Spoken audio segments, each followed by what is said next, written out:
it's a good team. We should go to the next round and hopefully we'll make it. বাংলাদেশের সাথে অন্যায় করেছে ভারত ও ICC, এটার বিচার চাই। বাংলাদেশ বিশ্বকাপে থাকলে আরো অনেক ভালো লাগতো। অস্ট্রেলিয়ার বিপক্ষে ম্যাচ জয়ের পর বাংলাদেশকে নিয়ে একই বললেন শ্রীলঙ্কার অধিনায়ক দাসুন সানাকা। বিস্তারিত দেখুন পুরো ভিডিওতে।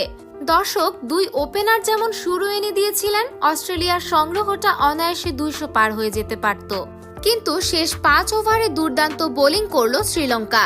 30 রান দিয়ে তুলে নিল 6 উইকেট। ফলে পুরো 20 ওভার খেললেও 181 রানে অল আউট হয়ে গেছে অস্ট্রেলিয়া। জিততে হলে লঙ্কানদের করতে হবে 182। পাল্লিকেলেতে টস হেরে ব্যাট করতে নেমে দুর্দান্ত সূচনা করে অস্ট্রেলিয়া। দুই ওপেনার মিচেল মার্শ আর ট্রাভিস হেড রীতিমতো তাণ্ডব চালান লঙ্কান বোলারদের উপর। 51 বলের উদ্বোধনী জুটিতে তারা তুলে দেন 104 রান। এদিকে ম্যাচ জয়ের পর দাসুন সানাকা বললেন, বাংলাদেশের সাথে অন্যায় করেছে ভারত ও আইসিসি, এটার বিচার চাই। বাংলাদেশ বিশ্বকাপে থাকলে আরো অনেক ভালো হতো। বাংলাদেশকে অনেক মিস করছি, তাদের জন্য অনেক কষ্ট লাগছে।